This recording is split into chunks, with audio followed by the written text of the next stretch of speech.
ముఖ్యమంత్రి రేవంత్ రెడ్డిని ఓ జోకర్ తో పోల్చారు బీఆర్ఎస్ వర్కింగ్ ప్రెసిడెంట్ కేటీఆర్. తప్పుడు ప్రచారాలు చేస్తున్న ముఖ్యమంత్రిని ఎందుకు జైలులో పెట్టారని ట్విట్టర్ వేదికగా ప్రశ్నించారు ఆయన.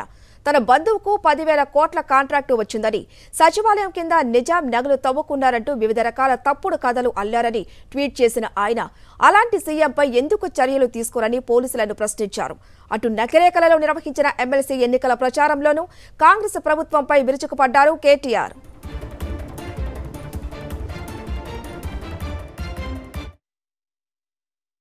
రైతు భరోసా అన్నాడు. 10,000 కాదు 15,000 ఇస్తా అన్నాడు. అసలు రైతు బంధు చక్కగా ఇచ్చిండా? టైంకి ఇచ్చిండా? నగరికల్లా పడ్డదా? ఎప్పుడన్నా కేసీఆర్ ఉన్నప్పుడేమో నాట్లప్పుడు వేస్తుండే రైతు బంధు. రేవంత్ రెడ్డి కొత్త పాలసీ తీసుకున్నాడు. నాట్లు వేసేటప్పుడు అవసరం లేదంట రైతు బంధు, ఓట్లు వేసేటప్పుడు అవసరంగా ఉంటాం. మనం ఆ క్యామమల్లేషన్ ఎలక్షన్ లో ఓట్లప్పుడు గప్పుడు ఇచ్చిండు. ఎందుకంటున్నా అంటే మనం పిచ్చోళ్ళు అనుకుంటున్నాడు ఆయన. పాత రైతు బందే ఇచ్చి, కేసీఆర్ ఇచ్చిన రైతు బందే ఇచ్చి రైతు భరోసా నేను బిల్డప్ ఇచ్చినా ఇళ్ళకే మెరక మళ్ళా నాకే గుద్దుతారు.